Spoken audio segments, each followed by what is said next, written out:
গাজরের রসমালাই আমিও ট্রাই করে নিলাম। প্রথমে কয়েকটা গাজরকে কেটে নিয়ে মিক্সিং জারে দিয়ে দিলাম। তাতে 1 কাপ দুধ দিয়ে ভালো করে পেস্ট করে নিলাম। দেখো পেস্টটা এতে একবারে এভাবে সুন্দর হয়। এই পেস্টটা 2 চামচ মিক্সিং জার থেকে তুলে বাটিতে রেখে দিলাম।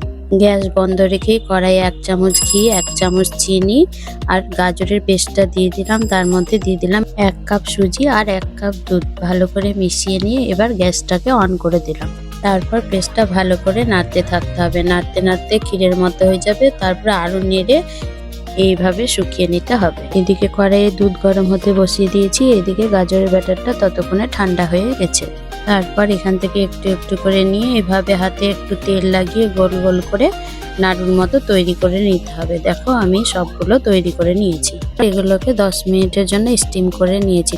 এইদিকে কড়াইয়ে দুধটা বসিয়েছিলাম, সেটাকে ভালোভাবে ফুটিয়ে নিয়েছি। তার মধ্যে ফুটন্ত অবস্থাতেই গাজরের যে 2 চামচ পেস্ট তুলে রেখেছিলাম সেটা দিয়ে দিয়েছি।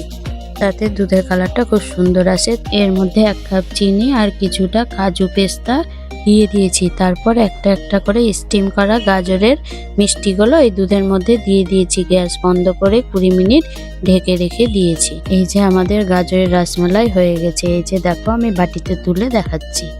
আমি করে খেয়ে দেখলাম, খেতে সত্যি খুব সুন্দর হয়। তোমরাও করে খেয়ে দেখো।